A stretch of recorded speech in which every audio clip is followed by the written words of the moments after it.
Hello and welcome, the lovely Emma Keys, if I pronounced that properly. Yep, yes. Us. So Emma and I connected on social media because you've got a story to tell. Yes. Everybody's got a story to tell. But yours is one of cervical cancer, and that's something that we've had cancer in the car getting a lift before, but we've not actually talked about cervical cancer, and it is a minefield, Yes. to be honest. So you're going to tell me your story and you're going to educate us a wee bit. Yes. What do you want to start with? Your campaign? Because you've got an amazing campaign as well. Or do you want to start with your personal story? I think maybe start with my personal story and then move on to the campaign, if that suits you. Yes. Right, so tell me what happened then. So I just had my third baby. I had went for my smear test, which was kind of just after when you have your when you have your baby. That's right, you get it automatically. You get your automatically get your smear test. I'd always had all my smear tests up until that point, and then third baby in lockdown, right at the peak of lockdown. 2020 then? 2020. So I had him April 2020. So it was like the 12 weeks after I had to go for my smear test. So most of the things in the doctor's surgeries were kind of shut down, and we were getting that message where, like, stay in, don't go out unless you really need to. And I didn't really know how important my smear test was, so I was thinking to myself, oh, it's not really that important, like, we're in this kind of crisis in the world, I should just stay in my bubble. And I didn't want the kids to get COVID, and I didn't want the baby to get COVID. I mean, I wasn't letting MD in the house. Even my mum and my dad and stuff were up seeing the baby at the window, like waving at the window. So it's still that time. Actually, if you're giving birth, very few people knew this. This is just by the by, but if you're giving birth, you were allowed support for your family in your house, but nobody knew that. Nobody really knew. But anyway, you're safer doing what you're doing. Doing what you're doing. But I just thought to myself, it was more, even if they were allowed in, I think just to protect him, because he was this tiny wee newborn. Well, I say tiny wee newborn, he was a £10. He came out with oh school. God, love you. He's £10. Oh my God, aye. Ready to get a mortgage. So I just wanted to protect him. So everybody was out, as I say, and then I just thought going for my smear isn't a priority, and I didn't really want anyone coming in to look after the kids for me to go to an appointment. My husband is a priority worker, so he was still out at his work and stuff like that, so I couldn't really say to him, oh, come home, I'm going to go to my smear test. So I left it. I was late a couple of months, only by a couple of months though. It was always in my mind to do, and it was on my to-do list of everything else with 3 kids that's on your to-do list, but just kept getting put to the bottom of the priority list.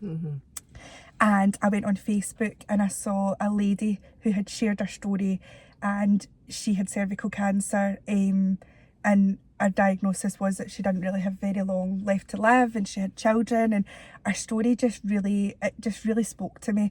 So I was like, right, you need to book your smear test. Do you think that? Oh, 100%. You were meant to see that. She was from Scotland, she had 2 kids, and I was just meant to see it that day, and I was like, right, I will book my smear test. So is it anybody we know? Is it somebody who shared she's called her story? Queen of the Castle. She is quite... People probably will know her, I don't... she's from Shotts area. Oh really? That's where I went to school. Is it? Well, I'll need to look that up. I wonder if I know it. Right. Yeah, so because I saw that, I was like, right, I'm going to book my smear test.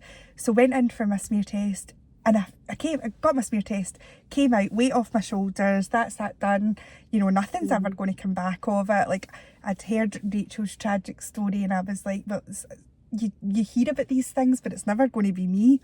And then I just thought to myself, I'm far too young to even get cancer or have cervical cancer. Like, this is always older people that have got cancer, never anyone young. How old are you? So I'm 32 now. I was 29 when I went for my smear test. Did you get your appointment okay? I actually got my appointment okay, and a lot of people that I've spoke to have struggled with appointments, and, you know, surgery's been shut down. I did get my appointment okay. Then I got a letter through saying that I had abnormal cells and I was HPV positive. And I remembered I've got horses. I went down to the yard. My best friend's got horses as well. And we were down, and I was in the car park, and she's a nurse, and I'm like, look at this letter. That's weird, isn't it? And she's like, no, it'll be fine. Were you panicking at that point at all, or have any worry? I've had that letter Aye. I don't know if I had HPV positive, it's that long ago, but I was 28. Aye. I had the abnormal cells, Aye. but I can't remember if it said that. Well, I remember getting the letter and I went like straight to my best friend, because even with HPV, and I think that's an important thing to talk about just now What as is well, that? as the human papilloma virus. Right, okay. Right? Now, your wee girl would have got the vaccine for that in school. So everybody gets the vaccine now. And I actually had the vaccination for it. But when I saw it on the letter HPV positive, I thought I felt quite dirty. And I was like, I don't want to tell my husband about this. I've got HPV. What is this? Is this that it is a sexually transmitted disease? Anyone who's had sexual intercourse or anything sexual, even kissing somebody, will have HPV. Everybody will have it at some point throughout their life, and some people's bodies clear it absolutely fine and others don't. It just stays there until it turns into cervical cancer. Right. So it's 99.9% of cervical cancer is, 99.7% of cervical cancer is kind of leading on from HPV not clearing in your body. There's a very low percent of people who will have cervical cancer and be HPV negative, but as I say, it's like not even 1% of people. So you would only know about that through symptoms like pain during sex, discharge, irregular bleeding, and going to your doctor off those symptoms, and then getting a smear test and kind of diagnosed through that way. But as I say, I went down to my friend and I was like, so we'll just keep this quiet. I'll not tell anyone that I've got HPV or abnormal cells. I felt dirty. I did. And what did she say when you said that? Was she just in agreement she's to a support nurse. you? She was like, oh my God, don't be so silly. Okay. Like, it's not like that. I was thinking it was like having chlamydia or like something like that. So I'm like, I can't tell anybody. And actually, it wasn't, well, it's actually not until I kind of got cleared to cervical cancer that I started telling people that I was HPV positive, because I did have this stigma around it. So people would ask me about my cervical cancer and I would say that I was HPV negative. I still lied about it. So sorry if you were Oh, I wouldn't have even known I any was of that. just dead embarrassed about it all. Went down and... So what made you go and see more?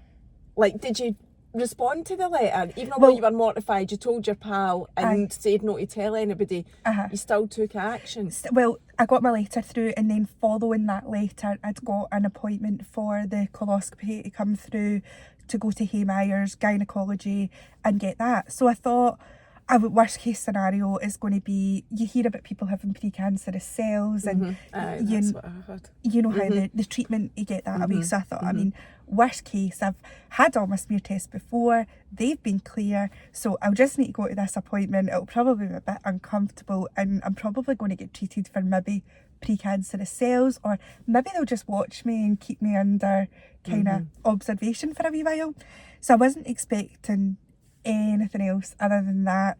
Was this is it a colposcopy you call it? Was that appointment? That's what you were going to? That's the appointment that I was going to. So I went to that again, just went myself while the kids were at school, because I thought nothing's going to come of this. I'll be able to get back for 3 o'clock, pick the kids up, get them down to do whatever they need to do, all their activities. Like, nothing's going to be a thing here. I don't even need to take anybody, and I didn't want to trouble anybody either. So went to that, went into the consultation room, and the doctor just kind of sat me down. She spoke about the HPV, she spoke about the abnormal cells, and she said, we'll basically go into another room. It's very much like having a smear test done. So you kind of sit in the chair, and you've got the stirrups and your legs are up, so all your dignity's out the window at that point. But when you've had 3 babies, it's already out the window. You're fine. It was actually just a wee bit of time off for the kids. Brilliant. So I wasn't really too bothered, and I'm not one of those people that are really shy about going for a smear test or embarrassed, but I know a lot of people are, and it can be just the most tragic thing. But as you say, when you've had kids and stuff, you're just like, oh, it's just another day. I mean, it's still no enjoyable, but I kind of just go into autopilot. You The just way that need you to get do it when done. you've had, It just needs to babies, be done. or a baby, you just got to do Got it. it Yes. So I'd went into that, and I could see her just kind of having a look, and I felt the mood in the room change quite quickly. And there was 2 nurses to either side of me, and they were kind of chatting away, asking about the kids, and just being nice. They were being lovely, but do you know that way you're just like, what is wrong with me? Can somebody tell me? And she never offered me any treatment, and then she just said, right, so it's not looking too great, I'm just going to take some biopsies. So that was just a major red flag to me. I was like, why would we not be doing any treatment here and go straight to biopsies? From what I know, biopsies are a test if you've got cancer, or see if there's something else there.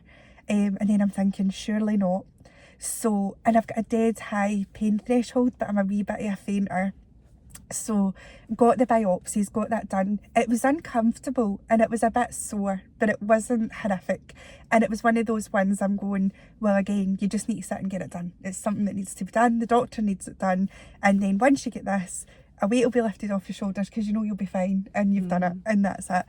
So got them done, and then she'd said to stand up, and because I'm a wee bit of a fainter, usually I would say to the doctors if I'm getting a jag, oh, I'm a wee bit of a fainter, like I might pass out. Well, I never, because I was that worried and kind of consumed and anxious and just going, what is going on? Well, there was me, arse over tit, in the doctor's surgery. She'd just done all these biopsies. I've still not even got my knickers on. I'm lying on the floor, and I just totally passed out. And I remember kind of coming to, and she was just like hanging over me, going, are you okay? And I'm like, oh my God, kill me now. So you fainted. So I fainted, and then is that just because you're a fainter? it must just be because I'm a fainter. I think there's nothing, no reason like anxiety or. I think it's just that. Well, I would always pass out if I got like my blood taken when I was pregnant with the kids.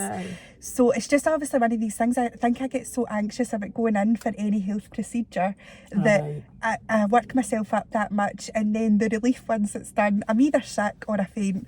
And obviously I fainted with no even my knickers on, and I'm just lying on the ground. And that was embarrassing. So I got back up, knickers on, trousers on, and I was out that door. And I was like, oh my God, get me home.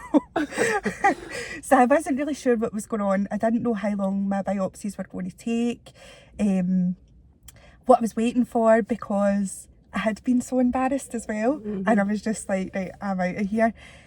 So I think it was around a week later, I got a phone call, and it was the consultant's receptionist, and she'd said, it's just to see if you could come back in. They gave me an appointment the next day, and if you could bring someone with you. So I was like, still being really naive to it. I'm like, surely there's going to be nothing. It's just, maybe it's going to be the pre-cancerous treatment now, and they'll do that, and they maybe want somebody there because I fainted, and that'll be why, so that I've got somebody to give me a lift up the road. So I'd said to my husband, I was like, you need to come with me. So that was fine. And then we went into the room, and there was 2 doctors standing, and then we just sat down, and I knew at that point, I was like, oh Before God. they even said a word. I was like, I'm getting told here. And they said that you've got cervical cancer. I'm really sorry. And I remember the room, like, it was just spinning, and I couldn't even take anything in. And as I've said before, I didn't even think of myself. I just thought of the kids, and I was like, I can't believe I've had 3 kids. Like, I've brought them into this world. I wanted to give them the best life and be the best mum, and this was going to be their childhood. And your head goes wild, even though you try to calm yourself down. You just, well, I felt like I'm going to die, and this is going to be my story, and it's just so horrible for the kids. So that's the first thing I kind of said to my doctor, the consultant, like, please just do anything you can to save me for the kids. So she was really good, and she was so nice. And we all kind of had a wee cry, and I can't remember a lot that went on in that appointment, but I'm really glad that I took Richard because he remembered a lot and he reassured me in the house, like, you know, they said this and this is really positive, and he was great throughout it all. We went and got bloods taken straight away after that, and a lot of the nurses had said, you know, how good the consultant was, and like she was like top of her game type thing. So you will be okay. Do you know that way? But you're still thinking to yourself, what if I'm not? Nobody really knows yet. So do you want to talk about, because you mentioned this just in Costa, the stage, were you diagnosed with your stage at that point? No, I wasn't. I still had to go for an MRI. Right, okay. Where did you have your treatment? Between Haymyres, Wishaw and the Golden Jubilee. Right. Because we were in lockdown as well, it was kind of dotted about everywhere. It was just wherever the consultant was operating and where she could get me in as quickly as possible, which I really felt so looked after by her that way. I didn't feel like I was on huge waiting lists or anything like that. I felt as if she always was making me a priority to get me in. It was quick. Which is good to hear, I must admit, because there's been a few stories lately, especially on social media, where people have fallen ill either around COVID or after, and it's not really been taken as seriously as it should have done. No. And the waiting lists for the kind of clinics are really long as well. I think even to go to gynecology at the minute, the waiting list is about 38 weeks. And even though we were peak lockdown, I never felt, I was never waiting that long. So, because in my head as well, we were going, will we go private? So I'll skip on to that bit in a minute. You can go. Yeah, no, just go. I just thought that was the point of them telling you your actual diagnosis and whatever it is to do, but don't just tell it in your own. So I had to wait to went to that appointment, and then the next thing I was doing was waiting on the MRI, and that was only I think a week that I had to wait on the MRI, and we had drove home for the hospital with Richard, and by that point, well, I remember actually coming out of Haymyres Hospital and I phoned my dad because everyone was waiting to hear what was going on. We're a dead close family, so everyone was like, phone me the minute you get out. So I remember just sitting on this wee hill, and I'll never forget the bit in Haymyres. I phoned my dad and I said I've got cervical cancer, and it was the worst thing ever telling him, because I didn't want to hurt anybody and make them upset. It was more about everybody else rather than me, and it was just the worst news to say to your dad. And I knew how he felt because I had kids. And I was just thinking, I can't imagine my wee girl telling me this news. And I didn't even want to tell him. I'd said that to Richard, like, we'll not tell anybody, just from walking from the appointment to the car, and we'll be able to deal with all this ourselves, and we'll keep it hush hush, and I don't need to hurt anybody, I don't need the kids to know, I don't need my mum and dad to know, and we can just get through it. And he was like, you're going to need their support, like, you need to tell them, yous are all so close and they'll know something's not right, so just tell them. And it was just like a yelp for my dad. It was like a scream of pain. It was horrible, and I'll just never ever forget that. And we just all had a kind of good greet on the phone, and then we got in the car. So by the time I got home, the full circus was in the driveway. Everybody was there. My mum, my dad, my brother, everybody was there. And that was the thing, like, everybody was saying, you know, how long are the waiting lists? Because we were in lockdown, thinking that it would be horrific, and everybody just wanted me to start treatment straight away to get the best outcome type thing. So my brother's on the phone to Ross Hall and all these private hospitals, when can you get her in? And I did felt dead looked after the doctor. I was like, well, let's just wait things out and see how things go, because I think she's going to get things moving quite quickly. I don't know if we need to go and spend, you know, thousands and thousands of pounds on private when it might just be as quick. But everybody's worried and just wanted to do the wee bit to look after. So about a week later, I got, well, through that I had the appointment through for the MRI. So again, that was even quicker than me going private. So we'd phoned the private hospital and their waiting list was about 2 or 3 weeks for me to go in for an MRI. And then I would have been crossing over because I would have had to have sent my consultant doctor the MRI results and then start my treatment that way. So I was like, no, we'll just stay on this path, and I'm quite happy with that. And I'm really claustrophobic, so Richie had said to me about the MRI, and I would have just went in because I'm very much just, I wing it every day, every day in life. I wing it and I get there in the end. But he was like, you kind of can't wing this. You need to know going into these things that you are claustrophobic, and the MRI is going to be dead normal to some people, but it's not going to be for you. I know you won't get that machine over your head. So he was showing me YouTube videos of the sound and what the MRI was like, and I'm going, that's nonsense. I don't need to listen to any of this. I'll be fine. And like that, the MRI, it took me about 5 attempts. And I'm like, oh, can I do this? And I had a wee nurse who was very much like my mum, and she, after about doing it 5 times, she was getting a bit fed up as well. She was like, could you just sit down and get this done? And she came out to me and she was like, right, sit up and listen to me. You've got 3 kids, you need to get staged, so you need to lie down and you need to just get it done. So I was like, right, okay. So once she'd spoke to me about that, I was actually better, and I sat down. You just needed tilt. I just needed tilt off a wee mammy that I was to sit down. So got that done, and then that was just the waiting game then on after that. I actually had to, again, which I don't usually speak about because I felt so ashamed going through it all, I had to go to the doctor for diazepam throughout that wait because I was up to high dose. Oh God, aye. I couldn't sleep. It's so important to say that, Emma. It really is, because, you know, that's how it affects you. Oh, it was, my mental health was in my boots by that point. I'd only really had the MRI, my treatment hadn't even started, and my mental health was just wild.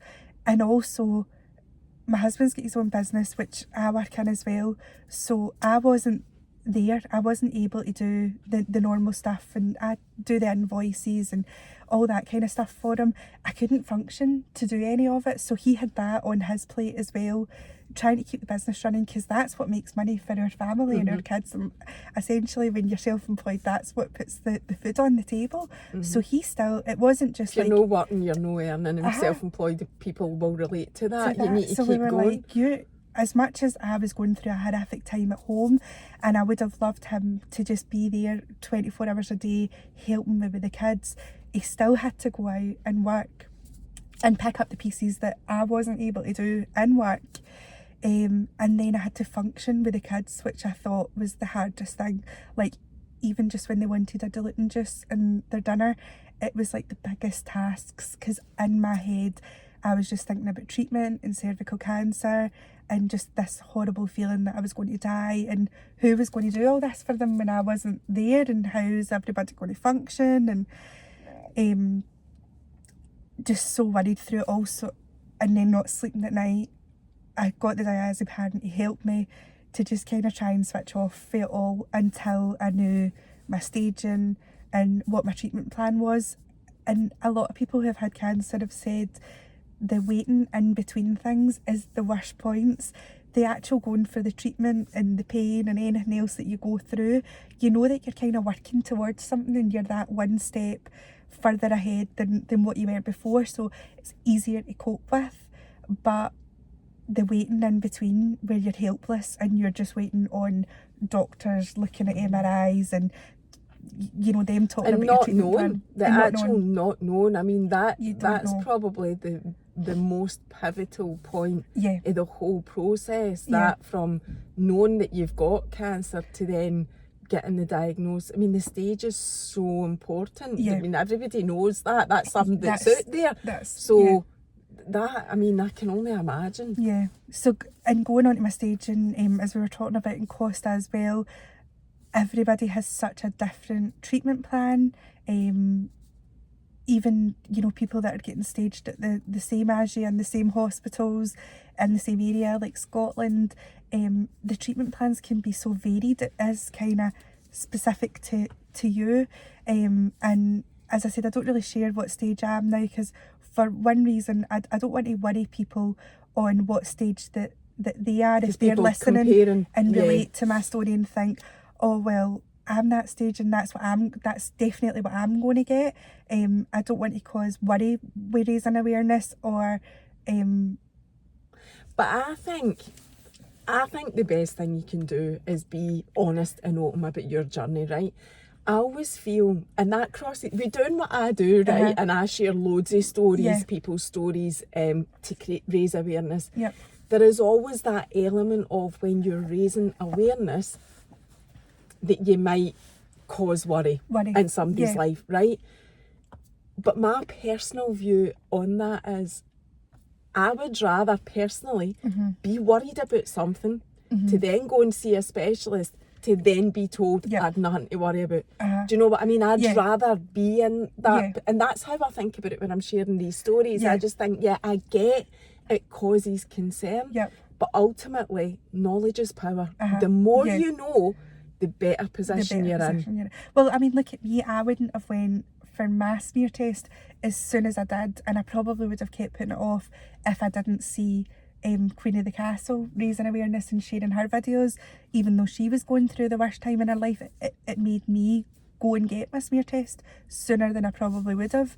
So I think the benefits kind of outweigh the negatives. 100%. And you said to me, and I'll just quote what you said, it gives you anxiety to talk about your stage and your treatment because people then say, oh, but you should be getting this because I got that and whatever. And that's no, the point is, that's not how it works. Cancer in medicine, and I only know from Laura, who's been on here and shared her story, and other people that I've seen sharing their stories, cancer and the medicine for it is so advanced now that it isn't a streamlined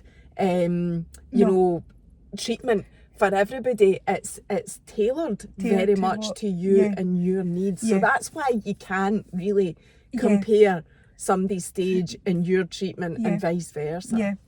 No, it's difficult. And when I first started sharing my story, and I was on some kind of news outlets and whatnot, and then I would get messages which I was quite surprised of, because I thought, you're sharing your story, you're sharing a story of cervical cancer, how can you get trolled off of that? And you do. And sadly, it doesn't matter what you share. It does not matter. Somebody will have something negative. There's loads and loads of positives, and the positives always outweigh the negative, but there is always somebody that'll have something negative to say. I do know that myself as well. And I think because it's so personal what you're sharing, you don't kind of expect that. Anyway, as I say, a lot of people had their opinion on treatments and different things like that, so it just riddles you with anxiety, going, have I had enough done? Is it going to come back? Should I go and get this done? Should I be pushing for this? Because that's not what I've been told. No, that I know. Whereas I know the doctors, they're just trying to get their clear margins and make sure that they've got the cancer away, and they know what they're doing. I do have a lot of trust in them, but I think when you've been diagnosed with something like this, you're always going to worry. And I always had a health anxiety from when I was very, very young. Well, that's not going to help your situation at all then. But it has, because now I live my life to the fullest and go, what's the worst that can happen? I've been through that. I've had cancer. But I understand why you were needing the diazepam. If you're already struggling with health anxiety, you've been told you've got cancer, you don't know what stage it's at, no wonder. I already had that. I would get a headache and I would be like, this could be a brain tumour. What if it is? All them wee things. But now I'm like, well, nobody's going to tell me any worse news than that. That you've already had. I know. Right, so back to the story. We're in this week of you waiting, going to get your appointment. Going to get my appointment. For your staging. For my staging. So we goes back in for the staging appointment. Was it a week between being told? It was roughly, I think it was roughly about a week from the MRI. The doctors basically get your MRI back, they read it, they take it to, I think it's called an MTD. It's like a big meeting. On a Thursday in Scotland. I know about this, because it's the same. And that's, I think people, if it ever happens to me, know that I'm wishing anything of that, obviously, but I now know that it doesn't matter who you are. where you are in Scotland, Yep. who's treating you, you know, you talked about private, Yep. it's that same Yep. group of people. We're getting the best. We're so lucky in that respect. Yep. Well, my doctor, she worked for NHS and also done private as well, so you're getting It's the same thing. I know. You're I'm getting glad the you've same said thing. that as well, because it's like families do naturally go into that panic situation. If you can afford it, you're looking at private, and it's actually it's a waste of your money, you know, because you're getting the same on NHS. And as everybody always says, it doesn't matter how rich you are, how wealthy you are, if you can afford it, if you can't afford it, it comes to us all, and you're going to get the treatment that you need for what you're doing. Our NHS, as I can only say, it saved my life, so I'm forever grateful for the treatment that I got, and I never felt that the doctor didn't look after me. So I must say that has been amazing for me. So you went for your Staging appointment. What was that like? Again, I took Richard because he is the most level-headed one out of us, and I wasn't taking anything in at that point. I was just wanting reassurance every minute in that appointment. I just wanted the doctor to say, it's going to be okay, I'm going to save your life, and you're going to be fine for your kids. And just keep repeating that back to me until I was better. So I thought I need him to, you know, take in the kind of gist of what's going on. So basically she had said, we're going to need to do the LETS surgery. I think it's called a lateral loop surgery. So that was my first surgery that I was to go in and get. Did they tell you at that point what stage you were? They told me at that point what stage I was. Do you want to say what stage? No, because I don't want to cause the worry. I don't want to cause the worry. Right, okay. And I do feel that people come after me and then I get anxiety over the fact that I've not had enough. Right, so the only reason you're not sharing the stage is to protect your own mental health, not because you don't want to raise awareness or help. It's just, I mean, you're with the work that you do, you're raising a massive amount of awareness anyway. The actual specifics of that. It just worries me, and I didn't think I would get that off of people, you know, messaging me, writing my treatment plans, you know, for wee Sandra that works in the bakery, and I'm like, how do you know? I'm kind of going off what my doctor said. So anyway, that just worries me that people will kind of write my treatment plan for me and then say I've not had enough message done. You about it, and you already have anxiety, so it's anxiety that you don't need that. So that's totally understandable. And I also don't want people to just look at my story and be so zoomed in on the fact that, you know, that's the stage that I was at and that's definitely what I'm going to get, because everybody's treatment is different.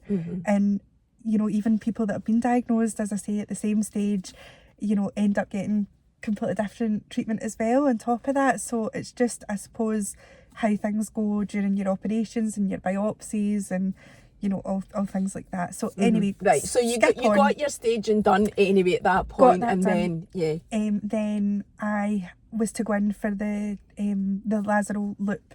Which is basically cutting, so your cervix for the cervical cancer, I think it's cutting about 3/4 of that away and testing that to see, to biopsy that and see, you know, what your next stage of treatment would be. For some people that have been diagnosed with cervical cancer, having that done and having that section cut away, that can be enough, and that could be the treatment, that could be the end of the treatment plan. We've got what we think and it's not spread any further, so you're okay type thing. So again, naively going in, I'm going, this will be me, end of the road, get this done, up the road, no more said about it. No more. But that wasn't the case. So I got that done, and I, again, with the fainting, and I'm a terrible bleeder as well.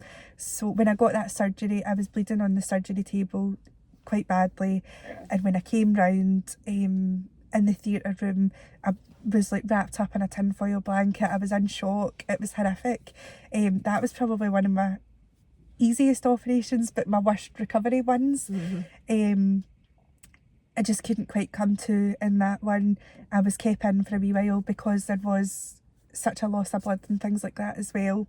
And that was my first time visiting a ward as such with all the women who had cervical cancer. So I'm saying this will be brilliant because it'll be all your wee grannies and all your wee Isas, and it'll be dead old people, and I'll be the exception. I'll be the young 29-year-old that's got kids.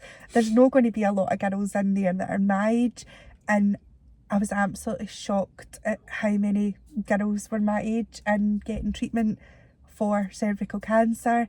And, you know, like that, we were all kind of having a really bad time, and you're feeling terrible and you're coming down for operations, but then they were like FaceTiming their kids and putting on that brave face and letting everybody at home know that everything was okay. And then we would all come off the phone and have a total greet together about how horrific it really was. So it was a bit of an eye-opener for me. And I'm a positive person, so I like to take a positive out of every situation. And it was at that point, I've never really had any time in my life because my 3 kids are so young. I actually, while I was in the hospital, had time to, you know, sit on my phone and research things. And I just thought to myself, this cannot be right, this system. How am I in here at 29 with cervical cancer? I've went for all my smear tests. I've got 3 kids. I felt as if I was going to lose my life. And, you know, it's not all old grannies that are in here. It's young women with families. And I was just appalled. I was raging about the full system, and I thought there has to be more to it. There has to be something else that we can get, or why are people not going for their smear tests? I just couldn't quite get my head around it all. So that moment in the hospital after the first appointment was what ignited your then fire now to do the campaign. I don't want to jump to the campaign just yet. I want to know about, what, can you talk about what then happened in the treatment and whatever, still without saying what stage you were? After that point, it was just that, as you say, that wee flame, that wee thinking behind it just kind of started ticking over in my head going, you know, something's not quite right here with this full situation. But in the same time, I was going through the worst time in my life. So I think I just laser focused on that thing because it's something that I could look into that kept my mind busy type thing while I was going through it all. It's that thing that you say, it was actually something positive out there. If nothing else, you were going to create this awareness. And campaign. So at that point, when I'd had the first surgery, I'd came out and I shared my first video about, and I didn't know what to do and I didn't really know what to say, and it was just on my Facebook page to my friends and my family, and it wasn't public at that point, and it was more just you know, I'm going through this, I'm 29, I've got 3 kids, you all know me, and if you can do one thing, go for a smear test, because like, look at me, I didn't think I would end up in this situation. And in the video I'd said, you know, I don't kind of know what bridges I've got to cross or what obstacles I've got to overcome, but I'll get there. And a lot of people had said, oh, like, make it public so I can share it, like, it resonates to me, and I've not went for a smear test. And I got so many messages off of that one, and then I made it public and it got loads and loads of views, and I thought, God, that's so positive that I've done that. And it's, you know, maybe it's encouraged somebody, even if it's just one person, to go for their smear test. Then how amazing is that? So I kind of just shared my journey throughout while I was waiting. On your Facebook? On my Facebook, right? Just at that you must point. Be quite new to Instagram, Mrs. Smear here on Instagram. Is that just that's new? That's just new. That's not always been a thing. So and that again was off one of my friends who is just got away with words and is just quite witty, and I was like, because I'd started raising awareness, and I was like, well, what do I even call myself? Do I just call myself Emma? Like, what gets the point across more? And she had said Mrs. Smear. Oh yeah, totally. Like, that's brilliant. You know immediately, what, obviously, but you don't know all the detail, but you know what you're about. You know, you're not just a wee lassie sharing her stories on Instagram. So I was like, right, okay, we'll go with that. So we went with that. But back to that, I was waiting on my biopsies coming through for the surgery, the late surgery where they'd cut away the 3/4 of the cervix. So I was in the kind of waiting game again, mental health in my boots as well, because you are waiting, and I was back to that waiting period. and you're just so nervous about what's going to come. And I felt with that one, it was either going to be, this is the line in the sand, the end of the road, or there's going to be more treatment. And as I said, I've got 3 kids. So at that point when I had cervical cancer, obviously I knew that I could be made infertile at that point. I'm maybe not going to be able to have any more kids. But at that point, I could only think about the 3 that I had. And I was like, well, I just need to do anything to be here for them. That's my main objective.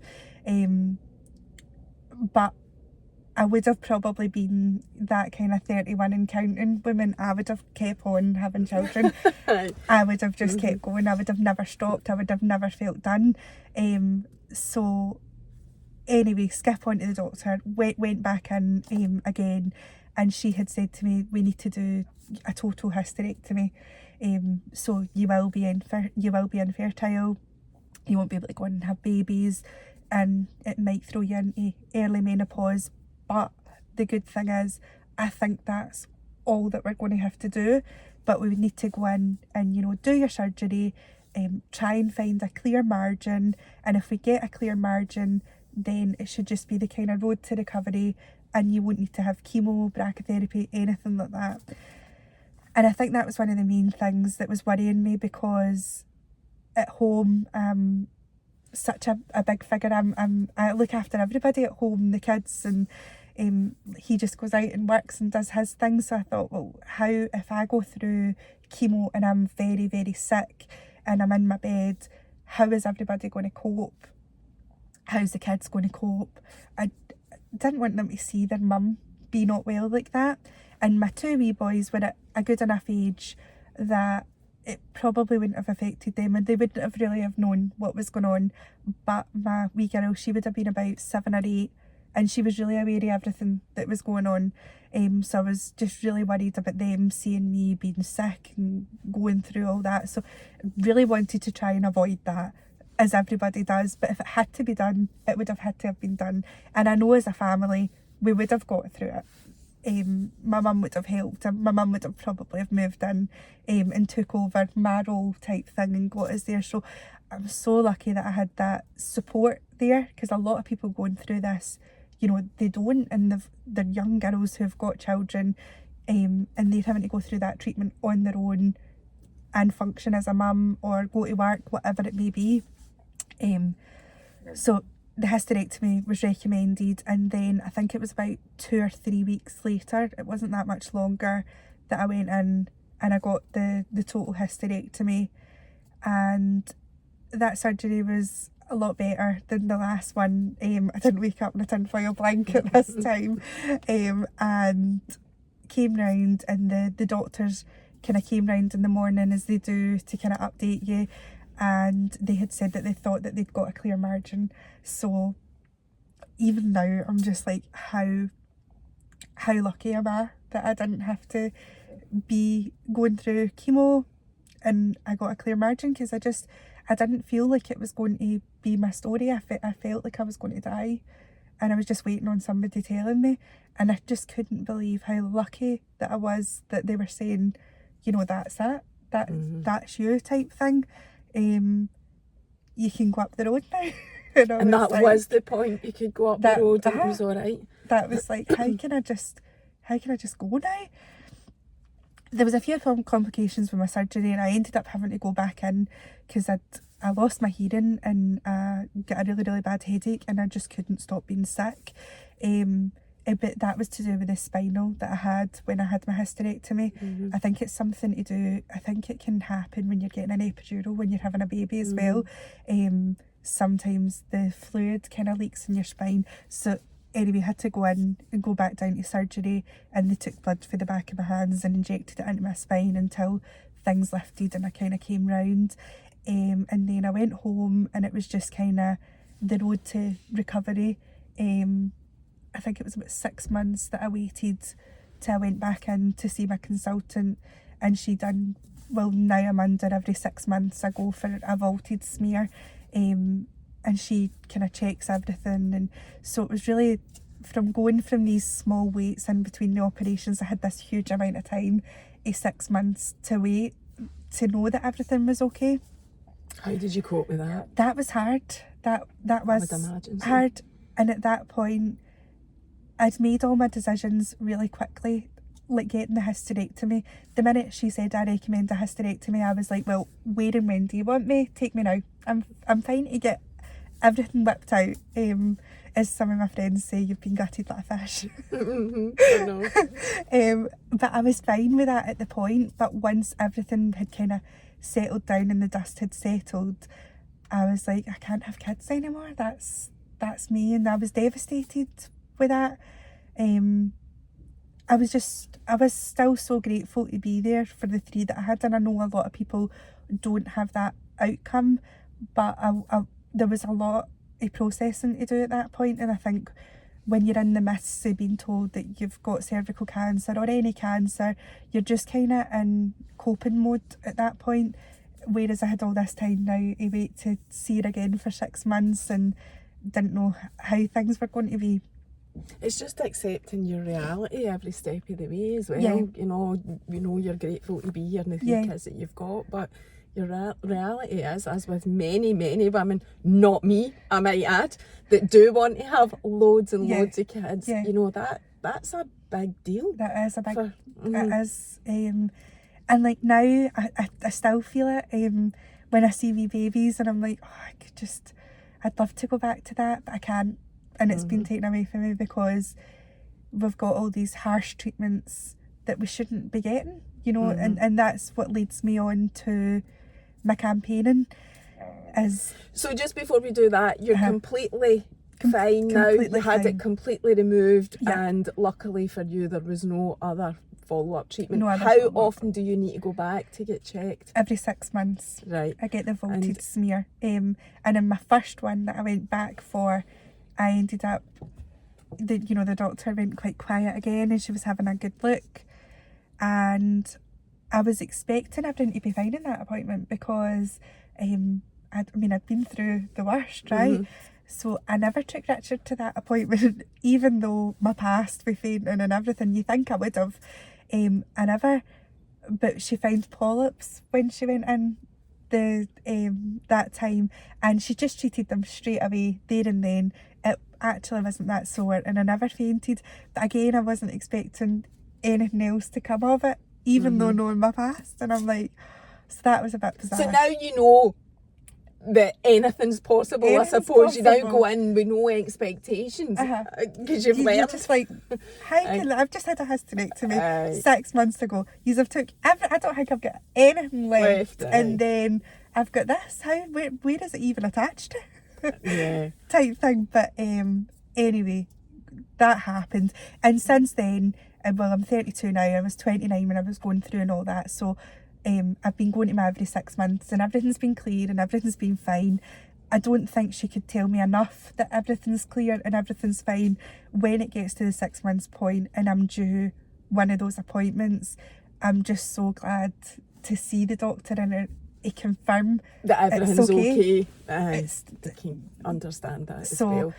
So have you gone into menopause then? So I've went into menopause. Yeah, because there's no other option really. No eh? other option. If you get a hysterectomy, You- that's what your if body you get will the, do. the total hysterectomy, Yeah. you're going into early menopause. How are you coping with that, Emma? By the by. That's just by the by. It's not what we're here to talk about. That is but- just something else in itself. I can't even explain that.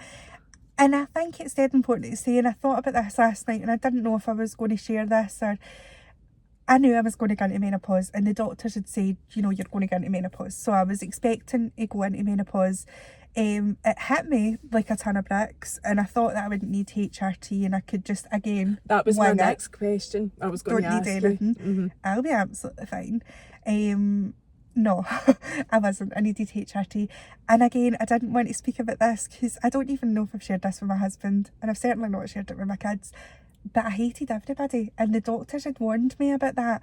You can, as much as I wanted to go on and have more kids, I did get to a point for a wee while there where my hormones were obviously everywhere. And I'm going, I'm so glad that I can't have any more kids because this is tough going. Yeah, I can relate to that, hating everybody and everything, feeling like a crap. And I'm quite a positive person as well, but I mean, I thought I had clinical depression. Like yeah. that was before I got the Yeah. HRT, and that was what I was questioning. Is this what depression is? Because if it is, I have never felt like this Neither my have whole I. life. I've never felt like it. So the reason I'd ask you about the HRT, because a lot of cancer patients can't have HRT because of the some cancers are fed basically by the hormone. So I take it that obviously didn't apply to you. No, it's not the case. I had to try a few different things, like HRTs, the patches and the tablets and things like that, to find what worked type thing. But I think that's me being on it maybe about a year or 2 years now. Is it patches? No, I'm now on the tablets. Oh, right, okay. Which they seem to work for me. Right, good. I couldn't even keep the patches on. I was sweating that much. Aye, they are quite. See, I haven't suffered. That's about the only thing I haven't suffered with is sweats. Everything else though, everything else, you name it, everything else I've had. Aye. But they aren't actually that great for sticking anyway. Yeah. See, if you put them on your skin when it's warm, you've just came out of a shower, or if you've like moisturised, you actually need to cool yourself down before putting it on. So they're no great for that, but they've worked for me because I've now understood how to get them on and keep them on. Aye. Well, I had, as I say, I mean, I was just sweating so much. And I remember going, that's probably the point that I realised that I've definitely went into menopause. I went to Braehead Shopping Centre and we're going to a wedding, so I had to try dresses on, and I'd felt like my body had changed so much. I just didn't feel, usually pre-cancerous me would have just ordered something online, I'm quite happy in it, just slip that on, I felt as if my body had changed so much. Like, I'd had 3 kids, I'd been through this cancer, and I was obviously on the menopause, and at that point my mental health again was away in my boots. I was feeling dead depressed, so I was like, right, we'll go out and try stuff on and feel comfortable in it and make sure I like it. And I just had leggings and a hoodie on and my trainers on in the shopping centre, and I remember thinking to myself, I cannot try these dresses on, because if I take my clothes off, they're that soaking wet with sweat that I'll never get them back on. Like, I was roasting all the time, so I was like, I need to go and get this sorted. So I got my HRT for that. And then, did that fix it? That was it? That's me. Good. I feel so much better, so much more normal now. And like that, I was just very short with the kids, which just isn't like me. I was just finding myself just, even if they were asking for the most basic things, I would be like, am I the only person around here that does everything? Like, and that's definitely a thing as well. You feel like the whole world survives on you. Yeah. And they're 3 and 5, and well, she's 10 now. They needed me still. So like, they're going to ask me for stuff. And it never bothered me before, but it really bothered me. And even just Richie breathing and eating. Oh yeah, I related to that. Like, and see, when I had, it was insomnia that finally pushed me to go and get, that was it. Like, this was half the scale. And that's what caused this feeling of, like everything else, because sleep deprivation is horrific. But anyway, when I was lying awake at night, I would be like that. Like, I could hear Keith and he's sound asleep, breathing, you know, or snoring as well. And I'm like, oh my God, this isn't normal. This isn't normal what I want to do to you. Because you're sleeping and I can hear you breathing and I'm not. Like, you know, so thankfully we're over that. But that is extremely dark. That is an extremely dark place to be when it's happening to you. We're in our 30s, right? So we're quite young, me and Richie. We're still meant to be at that kind of, as long as we've been together and we've got, you know, 3 kids. I knew it shouldn't have been as bad as I was feeling. And we do have a spare room. And at that point, I had made the proposal of, I think life would be so much better if you moved into the spare room. If I had my own bed. You moved into the spare room, alright. Because, and then we could just, like, you know, chap on each other's door when we want to have a wee date, or you want to come in, but you cuddle. Can ask to come in my room. And he was like, that is not happening, and that is not normal. Like, no. His gran and granda always had their own bedrooms. Well, my gran and grandpa used to sleep in the same room but different beds. Like, they had single beds. And their own space. But I was just thinking to myself, that would be brilliant, because have it all set up the way that I like, you know, my telly show's on. I wasn't really sleeping at night. So like that, he's up at the crack of dawn. He's always sleeping, you know, relatively early. And I thought, well, I can have my own space and it would just be lovely. But thankfully you got over that. You got HRT and you're managing your menopause. So that's good. But listen, we need to get on to what you do now in your campaign, because it's incredible and it's an amazing idea. Oh, thank you. Well, so like that, the kind of fire had ignited in me while I was going through all my treatment, and I just thought, this is not okay that so many young women are losing their lives. And then when I got to the end of my treatment, I just thought, how lucky am I that I'm one of the lucky ones that's still here. I've still got my voice. I can do something about this, and something needs to be done. And if I don't do it, I felt as if all the women before me that had lost their life to cervical cancer, and you know, their kids were still here and they'd lost their mum, I wasn't doing it justice if I didn't do something about it. So I was like, I really need to do something. But I was super worried. Before then, I was very, very private. You know, I wouldn't put, even if we went on a holiday, I wouldn't post pictures of it, because I would always think, I don't want people to think I'm showing off, or, you know, like, oh, she thinks that she's got a perfect life, because by far I definitely don't, right? Everybody has their issues. But I would never post a lot of things, because I thought, I don't want to seem, you know, like I'm kind of showing off, or, you know, even with the kids, like I would always not want to post too much, because I always think to myself, I'm a wee bit of overthinker as well, and I think, well, what if somebody doesn't have kids and sees me playing happy families, and it makes them feel bad? So I just wouldn't post. But then I thought, well, imagine not posting. Well, I wanted to raise awareness, and I knew the route that I wanted to go down with it on social media was my first port of call to start raising awareness. And then I thought, what will everybody think? Like, everybody that knows me in my local area, or people that I've been to school with, they'll probably all be talking about me behind my back, going, who does she think she is, that she's going to make a change?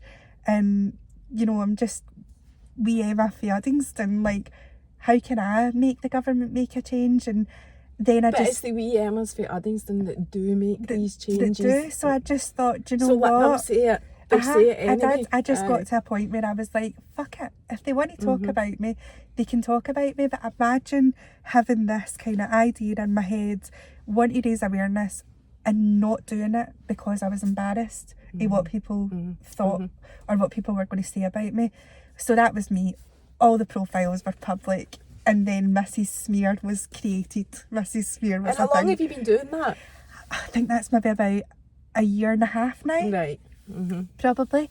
And it's been hard going to raise the awareness, and you know, a lot of people, it's a different idea, so not a lot of people are kind of on board with it. So my main thing with my campaigning is that we can go in Scotland right now and we can go and get a smear test every 5 years, but a lot of people don't know that we can get at home HPV testing.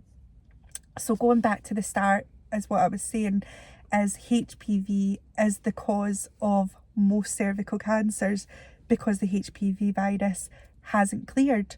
So if we got the HPV under control, then there's going to be a hell of a lot less cases of cervical cancer.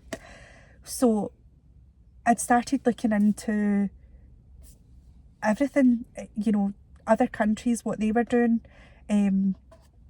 America, Australia, seeing if there was any countries that were kind of ahead of us type thing. And I'd saw that one of the countries were doing the at-home HPV testing. So I thought, that's amazing.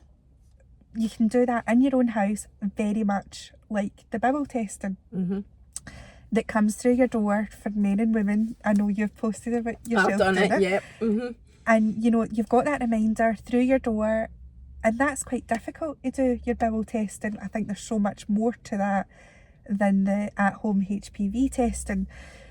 So I'd started looking into the idea with that, with other countries doing it, and saw how successful it was and how they were on this kind of path to eradicate cervical cancer. You know, they were on the elimination path. We are going to have no cases of cervical cancer, this is a preventable cancer. If we have the HPV testing in place alongside the smear testing programme, then that's how they're going to get their numbers down, and that's how women aren't going to lose their life to this. So I then just went on to Google HPV testing in Scotland, and I came across a study that was done in Dumfries and Galloway, and I think it was like 99.6% successful. Like, there was not one person that could not carry out this test. Because that was my worry at the start, when you start looking into these things and you're going, how can smear testing be at home? And a lot of people, again, I get trolled for that as well, as if I'm expecting everybody to sit in their room with a speculum and do a smear test on their own, which isn't the case. The HPV testing is just a simple swab that probably a lot of us have done for the likes of thrush or anything like that. That kind of test, that's how simple it is. It's just a swab. So it's quite easy to do. You know, you're putting it back in its case and sending it away to get tested. It can only create nothing but good results, because doing it in the comfort of your own home that early on for something like that, because it's the whole thing, prevention's better than cure. That's what you're doing. That's there's how can there be anything negative about that? It's saving lives. Saving lives. But a lot of people, you know, it's a new idea and they don't like it because it's different. But that's like everything in life. So I'd started campaigning, and you know, a few news outlets had got hold of the story and contacted me and asked me to be on like STV, things like that, in the newspaper, and Glasgow Times. So I got a lot of profile out of it, and I was just sharing my kind of idea around it all, and getting in touch with MSPs to see if, you know, anybody could help me with my case, because my thinking behind it at the start was, you know, we've done these studies, we've done these trials. I didn't even expect us to be that far ahead with it. When I first saw that other countries were doing it, I thought, well, Scotland must not even know about it. Like, it must not be a thing. But when I came across the study in Dumfries and Galloway, I was like, how do we know about this? How have we trialled it? How is it successful? And why is it not being rolled out, especially through lockdown, when so many people are saying that they can't go for a smear test, or their clinics aren't running, or there's clinics on at times that they can't get to. So I thought I need to get an MSP on board that will take this to the right places that it needs to be. And I started a petition just to see, you know, that it wasn't just my own idea, that other people backed this and thought, you know, that is a good idea. Got that, and then Monica Lennon. I knew you were going to say it'd be Monica, because Monica was the one that got the free period. I know poverty. Monica. I met her at the Gay Pride March last year, and we've connected. But she was the one that got the free period products for school age and education. Right. She's done so much. So she came on board straight away. I think it's, you know, women's health is right up her street. And it's such a focus, and she's so passionate about it as well. And it's took me to places that I never thought it would even go to. So like that, as I said, it was, you know, shared on news outlets, and from that I got a wee bit of trolling, and, you know, people saying, how can that be done at home? But the positives outweighed the negatives. I think it created awareness, and it made a wee bit of noise, and it, you know, let people know that there's something alternative out there. And I would imagine, like the bowel screening, which I did get a wee bit of trolling about as well, sharing that. Doesn't matter what you do, it does not matter. But anyway, you would get instructions with it, and it's dead easy to follow when you're doing anything like that. So where is it now? Where is the campaign now? Well, the campaign, so we went to Parliament on the 6th of December, and we met with Jenny Minto. So she's the Public Minister of Women's Health, well, Health for Scotland and Women's Health as well. And, you know, that was quite a big point in my campaign, because when I'd first started doing this and saying, you know, I was talking to my friends and my mum and everybody else saying, I don't know if I should share all this, because I had the worries of, like, what if people that know me see it and think, what is she on about? And everybody was saying, just go for it. Like, this is such a important thing. Like, you need to get the awareness out there, and nobody else is, you know, there's not much awareness in Scotland regarding this. You know, just do it. Put the embarrassment aside. And you never know, you'll be knocking on Parliament's door in no time. And I'm thinking to myself, no, not a chance. Like, it'll maybe just create a wee bit of awareness. There's no way I'd get asked to go to Parliament, and there I was in the Parliament. Giving your fight Giving for my the wee reasons. fight. Aye. And I thought, how is it came to this? So went to Parliament and basically just had to stand up and, you know, share my story. My personal story, and obviously the campaigning that I was doing as well, and basically just to ask government what they were doing. You know, other countries have made promises to eliminate cervical cancer, yet we haven't in Scotland, and we've done these trials, and you know, what are we doing? So there was a lot of questions asked, and Monica Lennon got the questions across in the right kind of political way to get the right answer, something that I can't do. So I'm forever grateful for her backing in it, because I couldn't get to where I am without that. England had made a promise to eliminate cervical cancer, so Monica Lennon's kind of on my side to get that promise from the Scottish Government to do that, which they kind of since have came out with a statement after the meeting, that they're on the World Health Organization target to make these to make cervical cancer eliminated, so that there is no cases of it. So I think we're going on the right path. It's just a long path and it's a hard still to be push. rolled out. Yeah. And I think it's worth saying, this is HPV testing kits we're talking about. We're not talking about at-home smear tests. It is HPV, which is self-sampling. Which is the cause. Do you know what the percentage is? The cause of most cervical cancers. 99.7%. Right, so 99 points. Imagine Speaks if we for were itself. able to roll that out. And the other thing as well with through doing my campaigning was, at the start of it, my kind of message was, just go and get your smear test. And that is still a message. Still Still 100%. Right now we don't have the HPV testing, so all you can do is go for your smear test at the minute on the NHS. You can certainly go and buy HPV self-sampling yourself, but it's not NHS. It's not on our kind of national level of what it would be. So still go for your smear test, and that was my message at that point. And then I came across the HPV self-sampling, and me being a mum of 3 and working, and my life is hectic, I just thought, how much sense does that make that we could do that in our own home? But then I came across, you know, because I'd been on the news outlets, so many women messaging me saying why they would want that, and I was just so shocked at, you know, there's real reasons why people don't go for their smear test. There is, absolutely.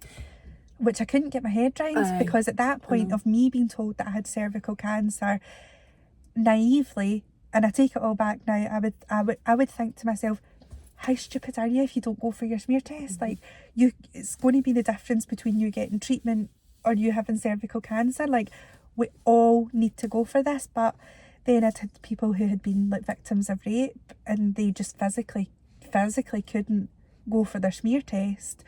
You know, girls who had autism or were on the spectrum. I had one carer message me saying how horrific it was to take the wee one for a smear test.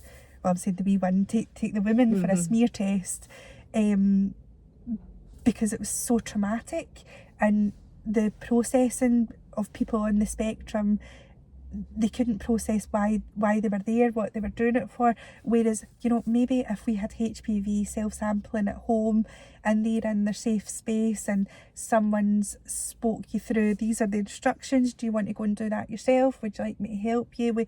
We trusted people that they know how much a difference that would make.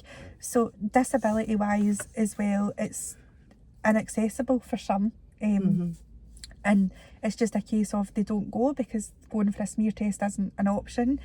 There's women that have got tilted pelvises, so the cervix is kind of hidden, and it's just the most painful experience for them. Some women have messaged saying the pain is unreal and they physically can't get to my cervix. It's just the most uncomfortable thing, and I'll just never go again because the experience has been so bad and so traumatic. So before, I was kind of naive to the reasons why the HPV self-sampling, I thought was so important. But now you understand now it. I see it. It's not just for the busy mum. It's not just for, you know, the woman that's out working and climbing the career ladder and hasn't got time to go to the doctors. Or just for the person that's embarrassed. And there's a lot of that as well.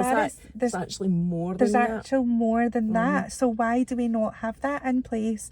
Because as you say, prevention is key. If we're doing that, and you know, if we're working alongside the smear testing programme, then that's our way to prevention. Yeah, so my final question before we finish that, I just wanted to ask you, HPV would not replace smear testing. No. It would be an enhanced Yep. thing to the overall Yep. treatment, care, whatever, for women and Yep. testing for cervical cancer. It would be your first kind of port of call that would be coming through, and I think getting the, you know, the reminder through the door and being able to just do it in your own home and then post it back, how much easier is that? That would be, and how would it work when hopefully it is rolled out? Would it be once a year, every woman over the age of what, 16?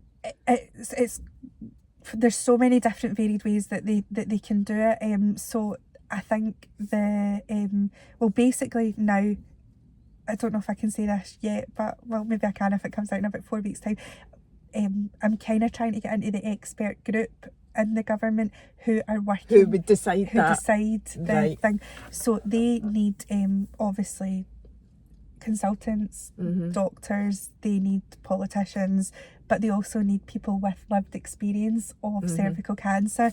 So that's where, and again, that's Monica Lennon that's helping me with that, to get into that expert group, you know, to find out everything, because I would just love to be part of involved. That and let people know from a personal experience how, not just medically, not just the numbers and the figures down on paper, but how much of a difference it would make to people's lives. But like that, it depends on how often the frequency would be.